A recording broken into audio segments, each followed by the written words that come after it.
Hi there, I'm Stacy, the encaustic mixed media artist behind Studio Stacy. Encaustic literally means to burn in. So I paint with beeswax and a torch, and because it's mixed media, pretty much anything else I can get my hands on. If you're new around here, welcome. If you're a returning viewer, welcome back. Consider subscribing and joining this artsy community. Don't forget to hit that thumbs up button, which helps me get introduced to more like-minded artsy folks like yourself. Good morning all, and welcome to another studio vlog. I know in last week's video I said I was going to start putting some encaustic medium down on these leaf prints, but I was thinking while I was in the shower this morning, as one does and comes up with their best ideas, I have a few other experiments I want to do with some leaf prints, and I thought, why not do them and then put the encaustic medium down on all of these various different experiments. So once again, I'm gonna clean off that space back there and put some scrap paper down to do some leaf prints with, and yeah, we'll go from there. But let me get the space cleared off first, put away the encaustic stuff, encaustic equipment, get out the watercolor papers and things like that, and I'll pick you back up and share with you what I'm gonna do. All right, not off to the best start this morning, as my card was full. So the video all of a sudden stopped. I didn't know it did, but I did get the space set up. I've also managed to drop my camera, and the focus, I think, might be a little off, so that's fun. Anyways, I'm gonna flip the camera around and hoping that this camera is still working properly, I'm gonna show you the setup for today. All right, first I thought I would show you a quick reminder of the last video, and that is these leaf prints here. And this was a leaf print with watercolor and painting on the leaf and more water on the paper. So a little bit more blotchy. What I'm going for is this. So I'm going to attempt to try to do more of something like this today. And then also, this was having watercolor on the piece of paper and then putting the leaf down, painting over the leaf and letting everything dry. And that didn't really come out as I hoped. I was hoping there's going to be more veining and things. And so I said I might try to redo this type of painting. There's a little bit more veining in this. I think you can see that. So right there, actually. I'm going to try to redo these and put a heavy book down on top of them while they dry. So that's today's plan as far as kind of redoing these watercolor ones. And I'm going to use the same exact two colors of watercolor that I used previously, as to not add in another element into the experiment.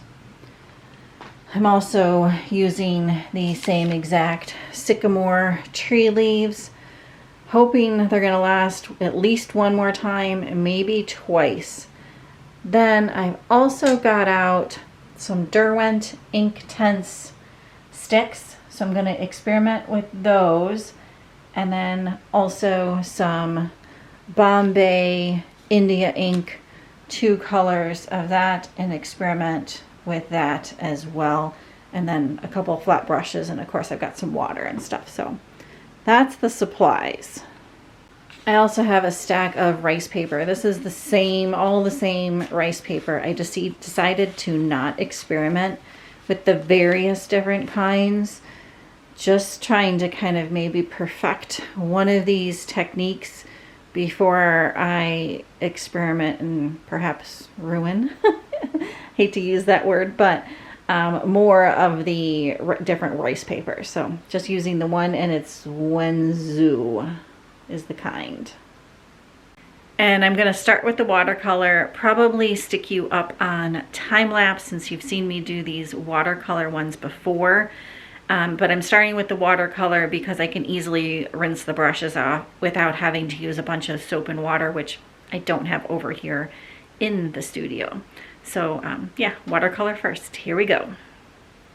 All right, moving on to the Inktense blocks, and I'm going to try to do a similar experiment with them as with the watercolor, and that is I'm going to put the Inktense block with a little spritz of water onto the leaf and then just press that onto the rice paper and then see what kind of print I get. And then the second experiment, I'm going to rub the Inktense block all over a sheet of the rice paper, wet that down, and then wet the leaf and press that down into the Inktense rice paper. Hopefully that makes some sense. And then I'll put a book down on that to press that leaf in and let it dry completely. So, and then I'm going to do the same thing with the India ink, but first up, Inktense blocks. Here we go. All right, I'm going to leave this mess out just like it is, except I'm going to take these paintbrushes over and wash them out with some soap and water over in the barn dominium. I'm going to let these images dry that are underneath these books. I'm thinking they're going to dry under the books, not 100% sure out here. But yeah, going to just leave it for now, and then I don't know if I'll come back over later this afternoon or tomorrow or when to take a peek at these, but I'm just going to let them be, and I will pick you up when I do that, and it'll just be a few moments for you all.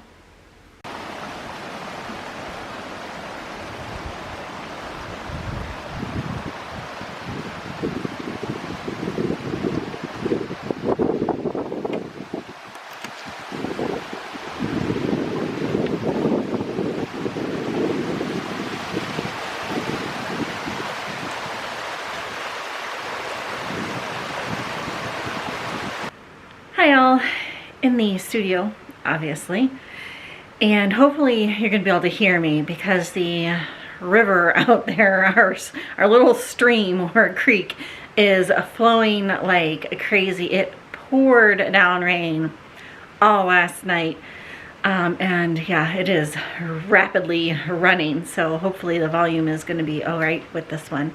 But I wanted to come back in here, uncover these leaf prints underneath the books that I had laid down, and then hopefully maybe actually get some encaustic medium put down. So let me clean up the space a little bit, and we'll go from there.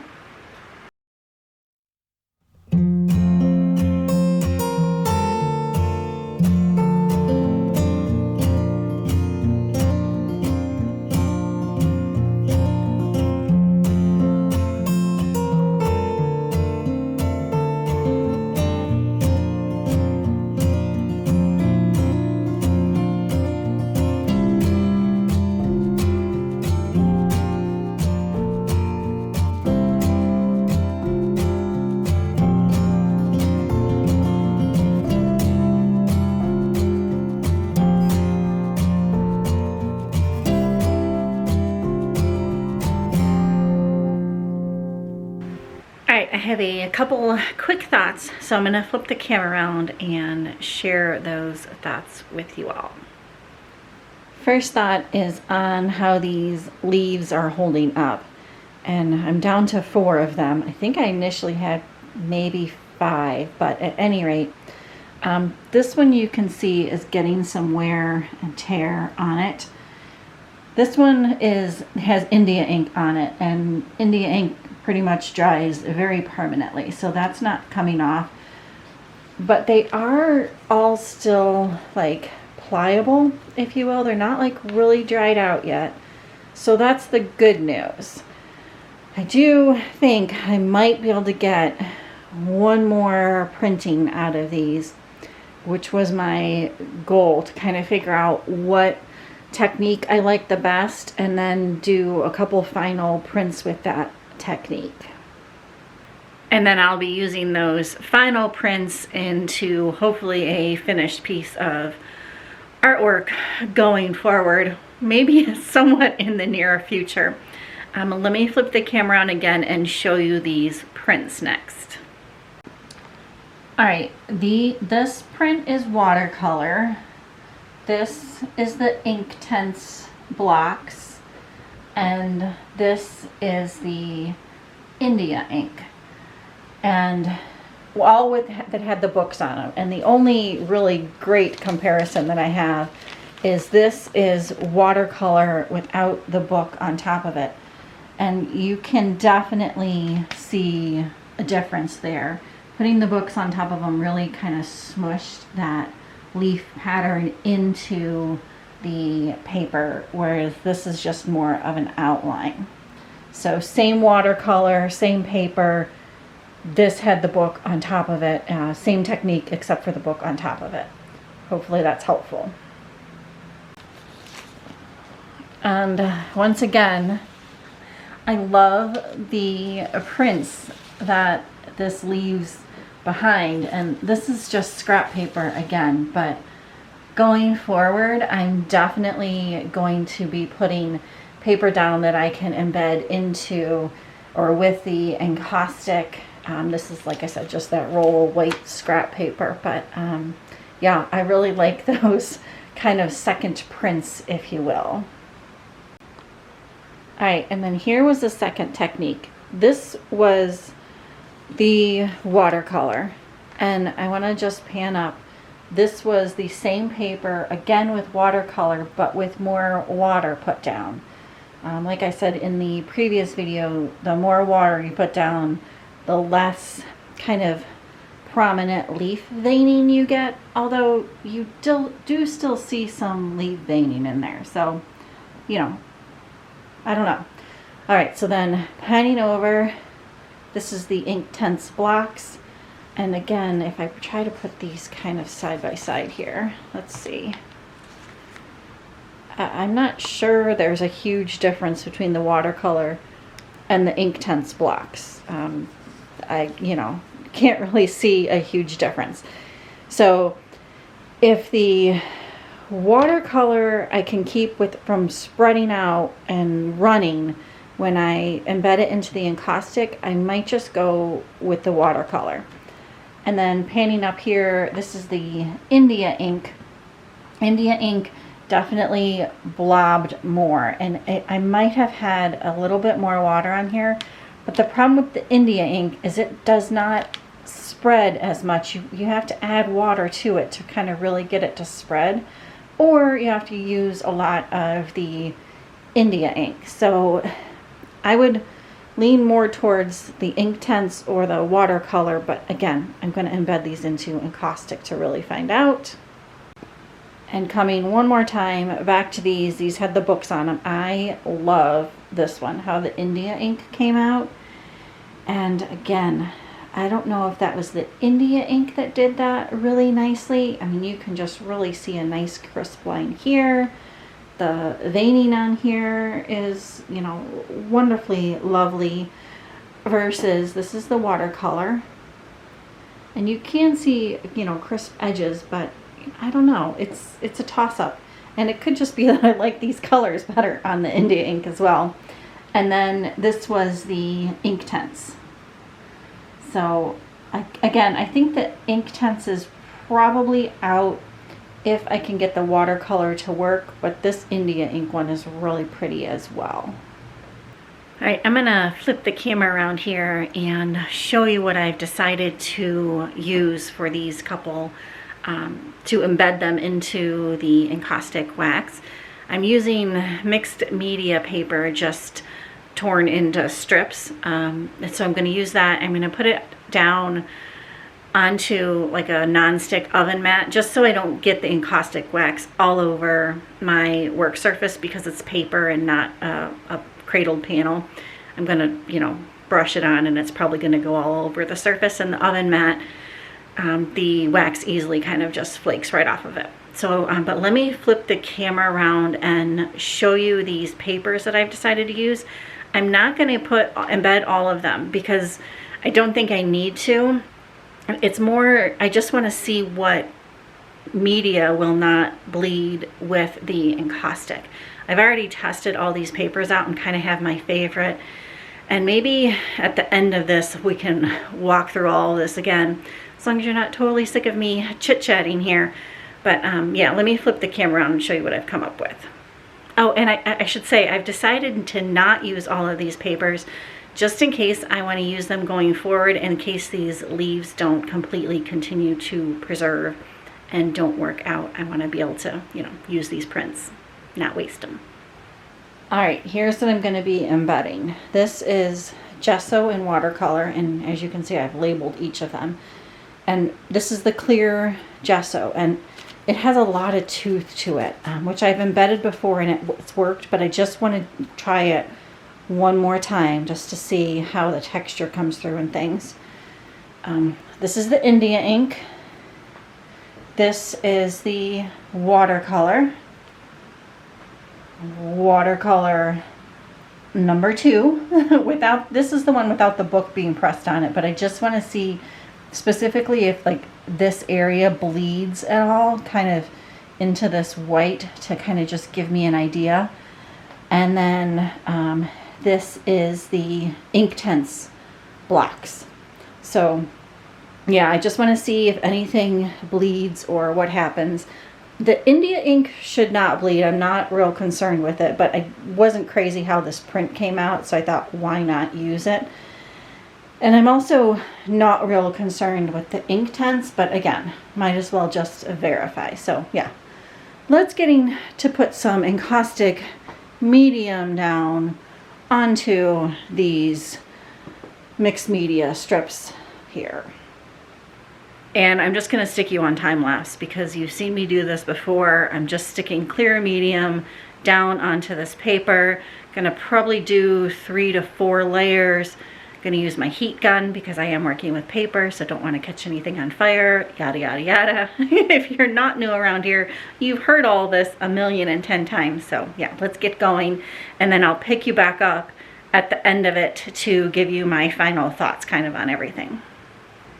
All right, a couple quick thoughts on these. I'm going to flip the camera around and show you them, but I don't see any reason why I couldn't just use, or you couldn't if you're interested, just use watercolor with your leaf prints or watercolor with encaustic in general on rice paper. It does not seem to bleed when I embedded it in. And I don't know if you could tell in that time lapse, I haven't watched it back, but I have this metal spoon here.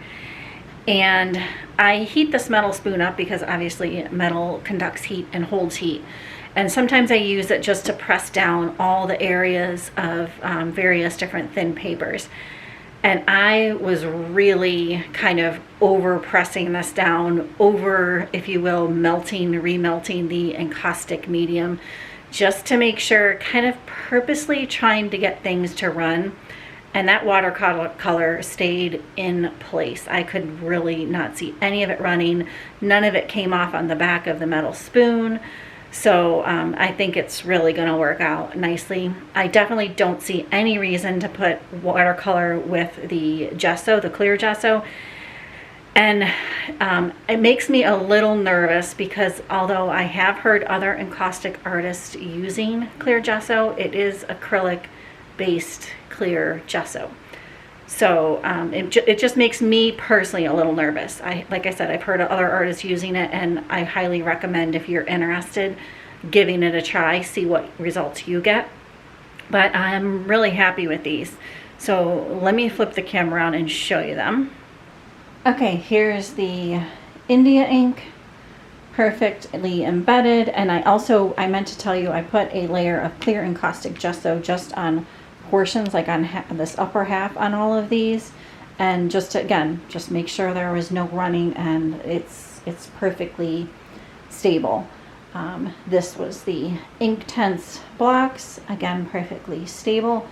And I really like how this particular leaf print came out, but I think I can get that with watercolor with a little bit more practice. Then panning up, another watercolor, and I don't know if you can see this, but I think that the encaustic medium kind of intensifies that color. Well, not I think, it definitely looks like it intensifies that color a bit, and I really like how that looks. And this edge, this is where the you know, watercolor paper is embedded into this. I don't think it bled at all. It's just the edge of the mixed media paper and the encaustic medium.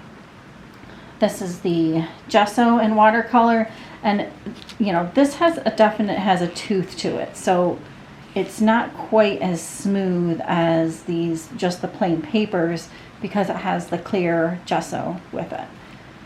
And then this is plain watercolor again, and you know, there's just no bleeding on these edges whatsoever. It was already pretty much like that, as you can kind of see.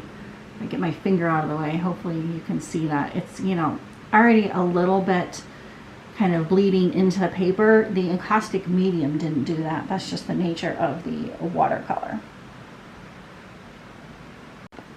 Alright, and I have gotten my big old sketchbook back out here, and I'm going to tape these into it, but I thought I would go back and just show you when I first started testing out these rice parrot papers with various different medias was back in 2023.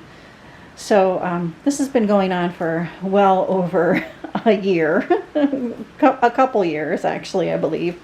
So I'm going to try to put a playlist together of all of these videos that I've done with this rice paper.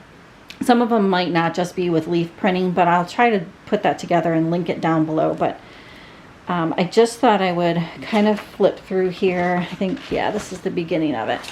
So I think that, yeah, this Asuka paper here had the least amount of expansion or bleed out of the water materials.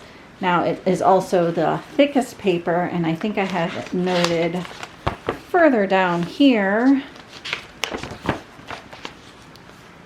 Yeah, the Asuka is the smoothest paper, but because it's also the thickest paper, it takes a little bit longer to embed into the medium. And this was printing on the various different rice papers, not jelly plate printing, but just with regular old printer printing.